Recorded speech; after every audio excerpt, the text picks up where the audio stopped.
What's good, YouTube? It's your boy Quentin Wade, basketball analysis, coming to you with another what to expect. I'm at my last three. We're going to talk about the team that traded for Dwight Howard. Dwight Howard been getting a lot of flack for being too funny, too easy going, and he has been falling off every season. Is this the team that can bring out the best of Dwight Howard? Can he rebound? He's still in his he in his early 30s, so he still got a lot left in the tank.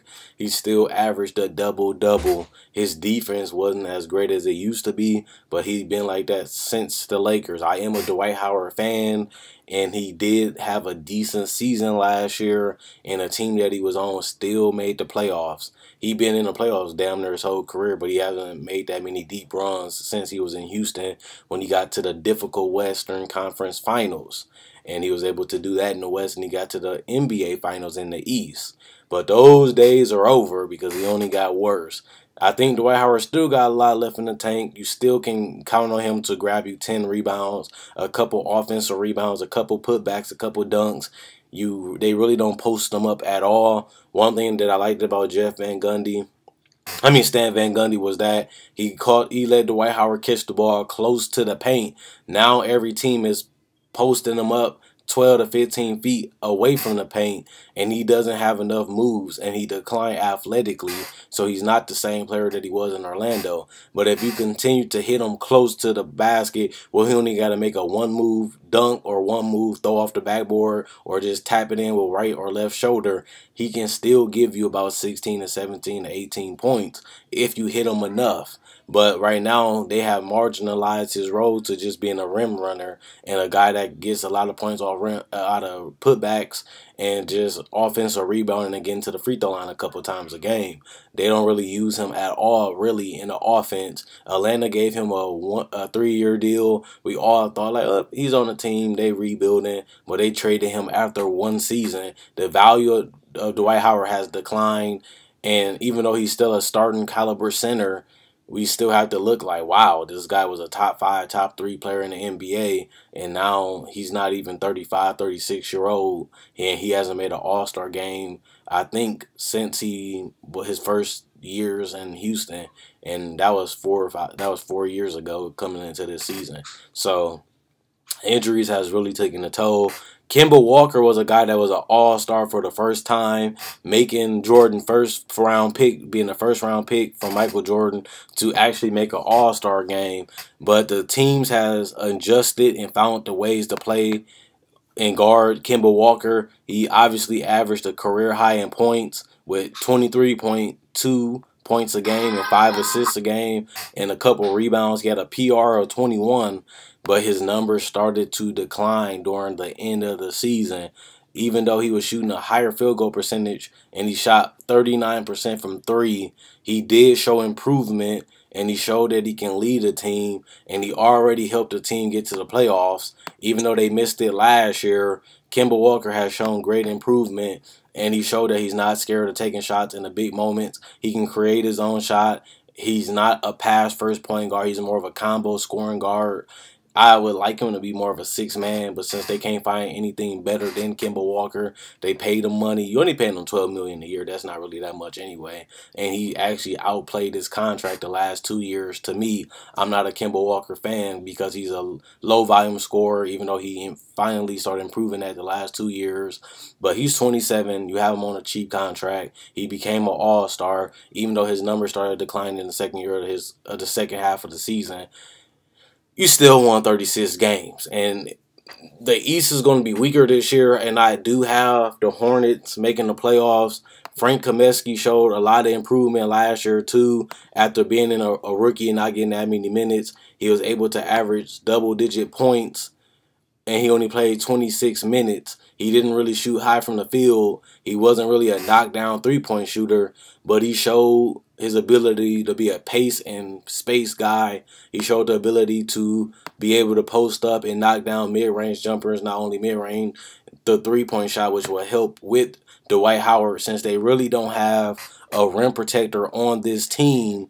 They need a guy that can crash the boards like Dwight Howard, and a guy that can play with Frank Kaminsky, because he's more of a power forward than a center. He got the size of a center at 7 feet, but he doesn't have the athletic ability that most centers like DeAndre Jordan, Andre Drummond, and Dwight Howard has.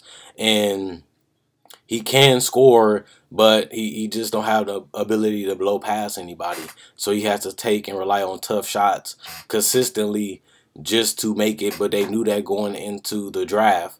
But he was a surefire product, and he's been able to produce. He's not as efficient, but he still has put up solid numbers in the minutes that he has had. Michael Carter-Williams is more of a backup. He's a former Rookie of the Year.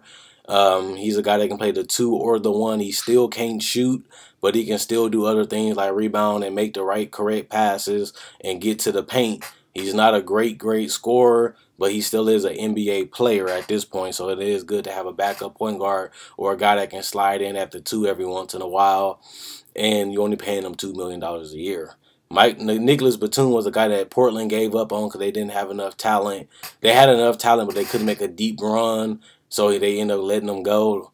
Michael Jordan ended up keeping him because not too many people want to play in Charlotte, so he took the best player he could get. Batum is a guy that can play the 2 or the 3. He has length. He can shoot the 3. He can play make. He can get to the paint. He can knock down free throws. He has the size and the length to guard other shooting guards and other small forwards in the league, but he's not an incredible three-point shooter. He's not the best field goal shooter, and they gave him a semi-different role. Even though he averaged 6 assists and 6 rebounds, he only scored 15 points, but he struggled from the field because he's not a great outside shooter yet, and he never been, but he's still 28, and he has a good coach. Malik Monk is a guy that he's coming off an injury, but he's 19. He is like a 6'7" man on his team. He can come in and shoot, spread out the floor. He can knock down shots. He can knock down contested shots.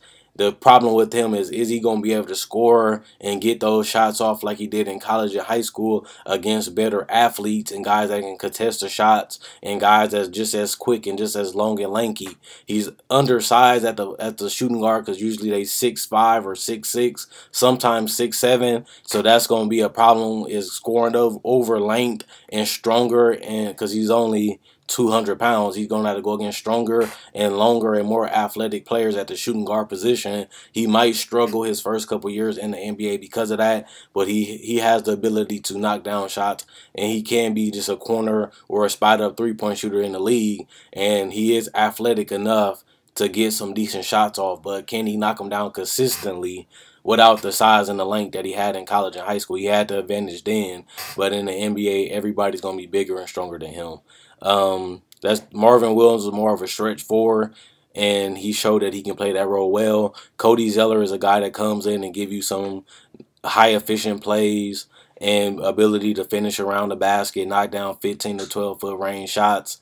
Jeremy Lamb has really been a disappointment, but he's a guy that can come in and shoot threes, but he hasn't really been that factor. I think he's going to continue to be a solid player, but he might not be more than that, but you never know because he's 25 and you don't know what he's really working on. And the last guy I want to talk about is Michael Kidd-Gilchrist. He's 23, but he's been injured majority of his career. He's a solid to good, well, he's a good defender, and he has the size to play the 2 or the 3 because he's 6'7", and he has the weight at 232 to guard either position too. And he's athletic and he's mobile. He plays hard. He crashes the boards. He cuts to the paint, hard cuts, and he can get to the paint damn near at will sometimes. But he just hasn't been able to stay healthy until last season. He shot 47% because he gets out in transition. He can grab a lot of steals, which he averaged 1 steal a game and 1 block a game, which is difficult for a lot of players on a perimeter. And he was able to add his 7 rebounds to that line, and he improved his free throw shooting to 78%, even though he didn't shoot that many free throws. So he still has potential. He's only 23 years old. He had a solid season. He was able to stay healthy the whole season, and hopefully he can develop into something better than just a a wing defender. Maybe he can develop into a 3-and-D guy. Maybe he can develop into a slasher that can get you 15 to 17 points a game, including free throws and transition baskets.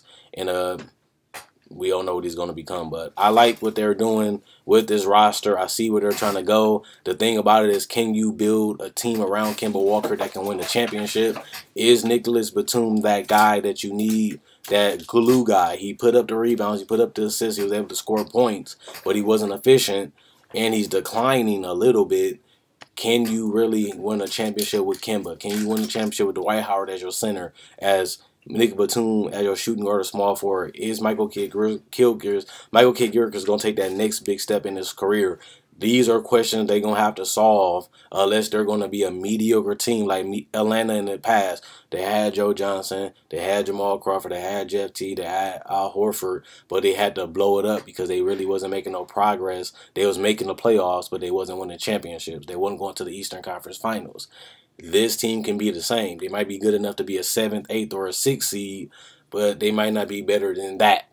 And that's where you got to think, like, is it worth keeping this team together, paying all these players when we're multiple pieces away from being a contender in the East?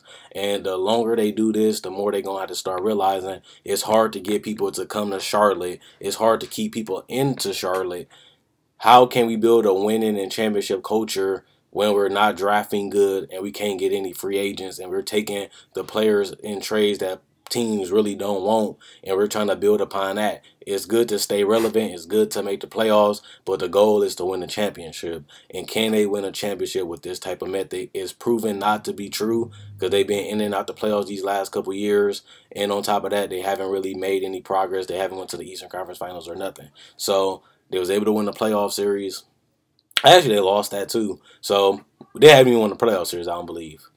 But let me know what you guys think. Comment, like, subscribe, and share. Quinn Wade Basketball Analysis signing out. Check out my website, analysisplayground.com. The link in the description in the comment section below. Click the link, it'll send you to my website. Sign up to that. Check out my Facebook page, analysisplayground.com. Click the link, it'll send you to my Facebook page. All I'm doing is asking you guys to like and show support. But the question is, with this method, can they win the East?